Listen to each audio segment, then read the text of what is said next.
Hello everybody, so my drug monograph is on clozapine, which is an antipsychotic medication that is prescribed particularly for schizophrenic patients. So as you all know, schizophrenia is a chronic mental illness that causes an individual to have difficulty deciphering between imagination and reality. Clozapine emerged not so long ago here in the States and it is still an uncommon prescribed drug. The reason why clozapine is uncommonly prescribed is because it is given for those patients who have treatment-resistant schizophrenia. And treatment-resistant schizophrenia falls into the category when the patient shows no signs of improvement in the previously assigned antipsychotic medications for a period of 6 to 8 weeks. The patients who require this medication have to be monitored in the hospital for a time period of 2 weeks to see if there are any serious side effects that occur from this medication, since this is strong. Any contraindications that prevent the patient from being prescribed this medication is any past medical history of seizures, granulocytosis, cardiovascular, and respiratory problems. So this is how clozapine looks like. It is just in a circular tablet, but it comes in different doses, strengths, imprints, colors, and shapes. And they are developed by various pharmaceutical companies. So clozapine on the left is 100 milligrams, and the one on the right is 25 milligrams. And the active ingredient is obviously clozapine, and any additional ingredients are colloidal anhydrosilica, talc, magnesium, lactose, starch, and povidone. Clozapine is a legal drug that is beneficial for patients who have treatment-resistant schizophrenia, and the patient has informed consent prior to administration of the drug is required because of the side effects that come along with this drug.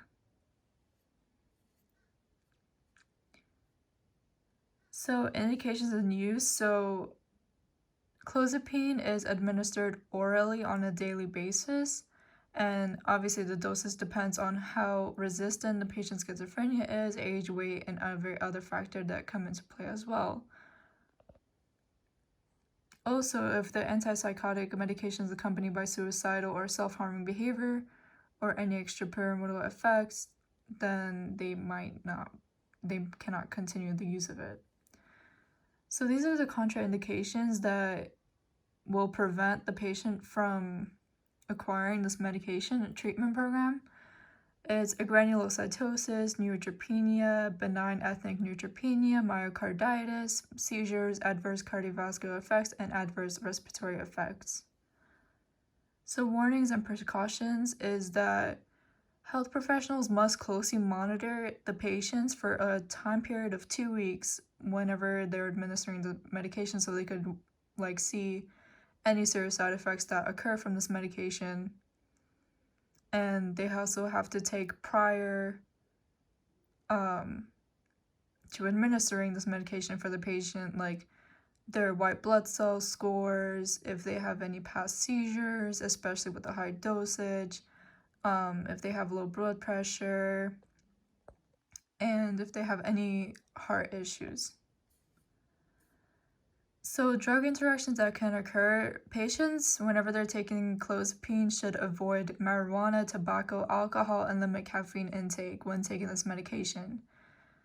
So whenever a patient would smoke marijuana or tobacco, it will decrease the efficacy of the drug and it'll cause a relapse in the schizophrenic mood and behavior.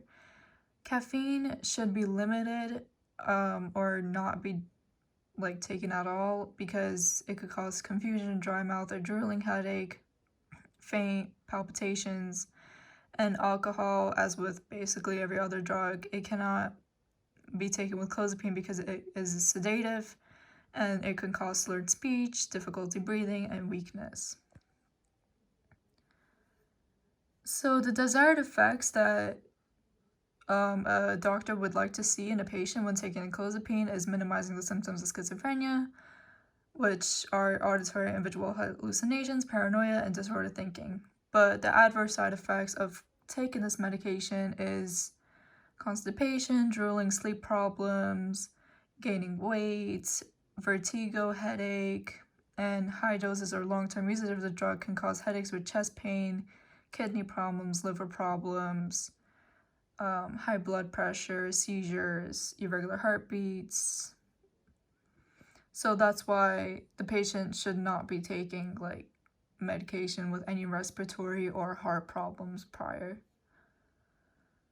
So the mechanism of action is that clozapine effects on treatment-resistant schizophrenia is still unknown because we're still looking for treatment for schizophrenia, and it is unknown how it helps these patients. However, it is sought to see that it binds loosely to the dopamine D2 receptors and the D1, D3, and D5 receptors, and also has a high affinity for the D4 receptors.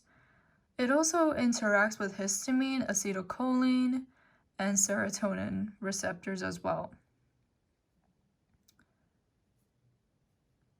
So the administration and dosing, administration and assessment prior to administration of the drug is required. Like I said earlier, EKG, complete blood count, weight, height, vital signs, their C-reactive protein for inflammation, troponin levels, and a pregnancy test for females. The dosing, they should start off with 12.5 to 25 milligrams for every 1 to 2 days and monitored if the medication was tolerated appropriately, and they are monitored for 2 weeks. Also, the half-life of clozapine is approximately 14 hours under steady conditions.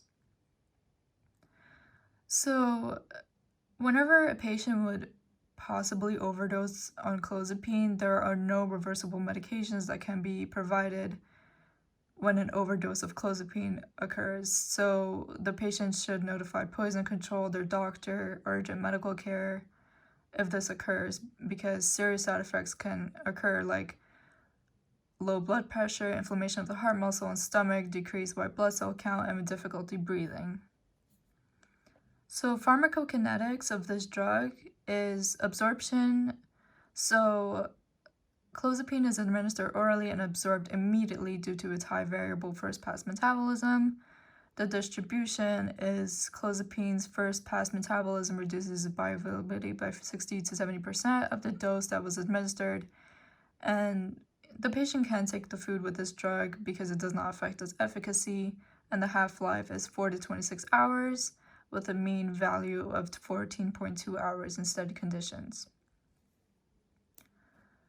So the clozapine is metabolized by cytochrome P450 system in the liver, and 2 other metabolites that are measured in the plasma are N-desmethylclozapine and clozapine N-oxide.